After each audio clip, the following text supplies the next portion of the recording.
Bonjour, c'est le Père Alexandre de la paroisse orthodoxe francophone à Chambézy, Genève, en Suisse. Je continue mes petites vidéos de partage pastoral. N'hésitez pas à vous abonner à cette page pour recevoir une notification quand il y a une nouvelle vidéo.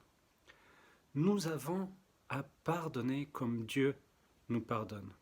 En effet, ce dimanche, nous aurons cette entrée dans le Saint et Grand Carême. Et ce dimanche s'appelle, entre autres, le dimanche des laitages. Ça veut dire que c'est le dernier jour où nous mangeons des laitages, mais il s'appelle aussi le dimanche du pardon. Et ce dimanche nous fait rentrer dans ce pèlerinage qui nous mène vers Pâques. Et ce jour-là, l'Église nous encourage à pardonner pour profondément atteindre notre cœur. En pardonnant, que ce soit nos amis, nos membres de la famille, des étrangers, et même nos ennemis qui ont commis des péchés contre nous, contre le monde, on a à pardonner. En effet, cette pratique du pardon pour les chrétiens doit se faire toute l'année, mais l'Église met l'accent ce jour-là pour vivre le vrai pardon. Et si nous reprenons les lectures de ce dimanche, nous voyons à travers cette lettre de Saint Paul aux Romains, au chapitre 13, qu'il appelle à purifier l'Église du péché, afin que nous puissions nous préparer à la résurrection du Seigneur. C'est vrai que dans ce passage de l'Épître, il n'y a rien sur le pardon. Il nous dit, Saint Paul, de revêtir la lumière du Christ en rejetant les ténèbres du péché. Alors, quel lien avec le thème de ce dimanche, qui est le dimanche du pardon? En fait, ce n'est pas seulement d'éviter le péché maintenant et à l'avenir, mais il s'agit aussi d'abandonner tous nos péchés de notre passé. Si nous prenons un exemple, l'exemple d'une fenêtre, et souvent pendant le printemps, on fait le grand nettoyage. Et en prenant l'exemple de la fenêtre, qui est sale, qui empêche en fait de faire rentrer la lumière, nous avons à faire cet effort de nettoyer, d'écrasser cette fenêtre pour que la lumière puisse pénétrer à l'intérieur. Et en fait, c'est ça le pardon. C'est de réussir à abandonner nos péchés, donc de faire cet effort de nettoyer notre intérieur pour réussir à faire rentrer cette lumière, d'accueillir cette lumière de la résurrection. Nous avons dans les différentes langues ce terme que c'est cette première semaine de carême, chaque jour, on appelle cela le lundi pur, Clean Monday.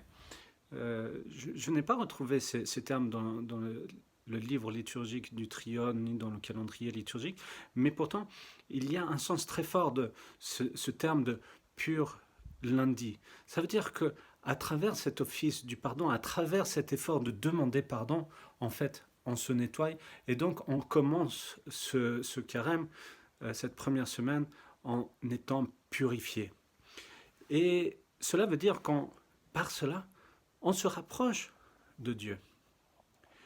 Mais il faut savoir que, en fait, ce n'est pas quelque chose de juste personnel, mais cela concerne toute la communauté, que ça concerne toute la communauté qui est l'Église. Et que pour rentrer dans ce cheminement, dans ce pèlerinage, pour vivre la résurrection, c'est tous ensemble. C'est pour cela qu'on a cet office du dimanche soir des Vêpres, avec à la fin cette demande mutuelle de demander pardon. Et grâce à cela, on avance tous ensemble, tous unis. On a une certaine responsabilité. Et vous voyez, si on reprend une église traditionnelle orthodoxe, vous avez plein de fenêtres. Mais s'il n'y a qu'une seule fenêtre qui est nettoyée, certes, la lumière peut rentrer, mais difficilement. Il faudrait que toutes les fenêtres soient nettoyées, soient purifiées, pour que l'on puisse voir complètement l'intérieur de l'Église éclairé.